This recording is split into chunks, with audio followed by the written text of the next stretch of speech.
ugu dambeyntii Dr. Maxamed Cali Ismaaciil waa maxay siyaasadda dawladda ay ka leedahay horumarinta tiknoolajiyada beeraha saacidda iyo horumarinta doorka dhalinyarada iyo haweenka ee beeraha min hal daqiiqo horta siyaasadda dawladda ay ka leedahay horumarinta tiknoolajiyada si meel fog loo gaaro waqti kooban صارت وكرر إلا استعماره تكنولوجيا ذا وميزان لكن التكنولوجيا ذا إلا سببه أو هذا الأرض يماذا وبري فلو هذا أصلا معها التكنولوجيا ذا هذا واحد جري جيران طافنيرا حكم ذا abuurkoo la xusho technology waaye waraabkoo biyaha la xisaabiyo aan la waste grain technology ay ka mid tahay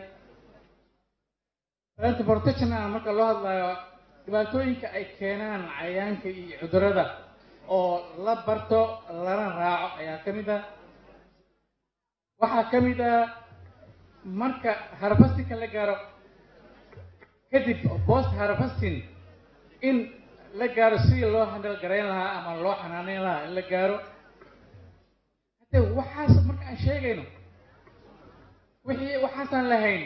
wax culus raadintoodii miyo isaga taga waxyaabaha khiyaaliga laga tago horta waxaan haysano aan horumarino waxaan haysano waxaan heli karno aan horumarino laakiin kadibna aan raadino aan wixii kaloo muhiim aan raadino laakiin hadda wixii aan haysanaaba aan waxba ka samaynin that's a problem marka balantaraa jiray oo qofka maalintii hal jawaal ama laba jawaal uu abuuraa haddii laakiin haysid qalab oo balantara ama abuure ah maalintii laba saddex tara ku abuure sidoo kale haddii aad isticmaashid sprayer aad isticmaashid ama haawanka wax lagu buufiyo wax badanaan maanta controlaya oo suna waxaa kaloo dheer maanta waxaa ka daranaab jira idin sheega sumaha maanta xamar yaalo ama dhoobid yaalo yaa yaqaan waxay yihiin nobody knows waxaan jirin waayo nin lacag raadinaya dubay tegaayo wax buu iska soo iibsanaa dadkiina waxaasay gadanayaan waxaasay umaleynayaan inay wax yihiin maba aha baxta